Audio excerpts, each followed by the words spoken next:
journey is over. McIlroy has his masterpiece.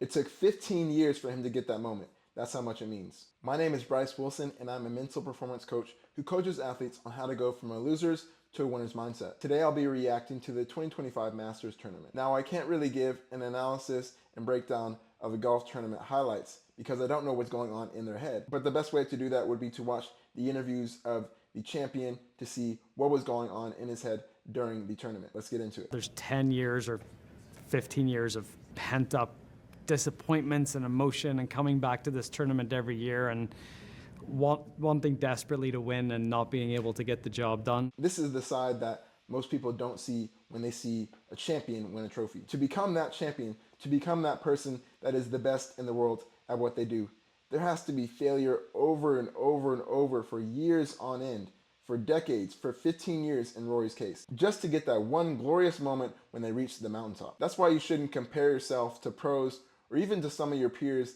that are at a high level, because you don't know what they went through to get to that point. Pretty much every golfer would want to win a Masters jacket, but not many golfers would want to go through the 15 years of pain, frustration, and disappointment that Rory went through to receive that jacket. Was it worth the wait? Yes, most definitely it was worth the wait. Now this is the important distinction. After what I just told you recently, after experiencing failure after failure after failure for years on end, you might ask yourself, why would I put myself through that and go on that journey? Because, as Rory said, it's worth the wait. The reason you went through all that failure and disappointment was because you were able to grow during all that time. And so the person you become at the end of those years of disappointment is far greater and far better than the person you were at the start. And that's what you do it for. Did you speak to him in there? How's he doing? Do you know?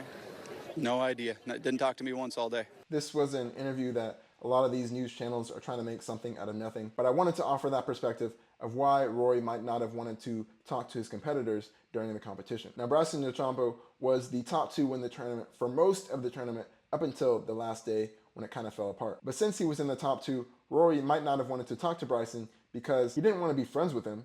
They're competing for the biggest achievement in golf. And after what we just heard, Rory went through 15 years of disappointment and failure. In his mind, in Rory's mind, he was looking at Bryson as his rival, his number one enemy in this tournament. He might have been thinking about him on certain holes where he's like, I wonder what Bryson's doing. I have to be better than him. I have to beat him. And that is a tactic that can work when you see a competitor as a rival. And that's why you're going to try 10 times harder to not only win the trophy, but to beat them. Now, that may or may not have been what was going on in his head, but that is a tactic you can use. Now, the last situation could be that he just didn't like him. It's a dream come true. I've dreamt about that moment for as long as I can remember. Always have a dream that you're aiming towards and never stop believing in it. As long as you keep going for it, there's a possibility of you achieving it. But if you give up, now you have zero chance. So always keep believing and always keep trying to achieve your dream. I didn't make it easy today.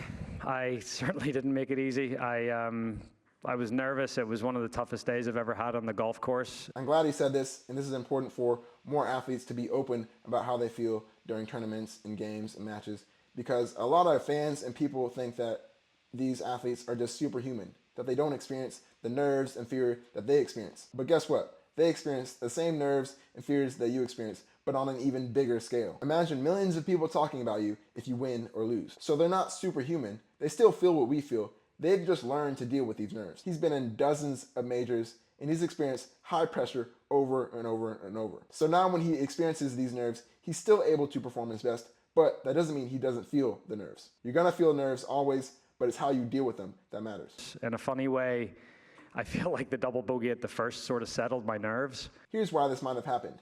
He probably started the day with the expectation and hope to win the Masters. But when you have a horrible start, you kind of give up on it and say, well, it might not be my day today, maybe next year. And what this does is relaxes you and takes the expectation of winning the Masters out of your head, and now you can just play and enjoy and perform your best. So that may have been what happened after he had that bad start. Yeah, just really proud of how I bounced back from the double on 1, from the double on 13. No game, no tournament is ever going to be perfect.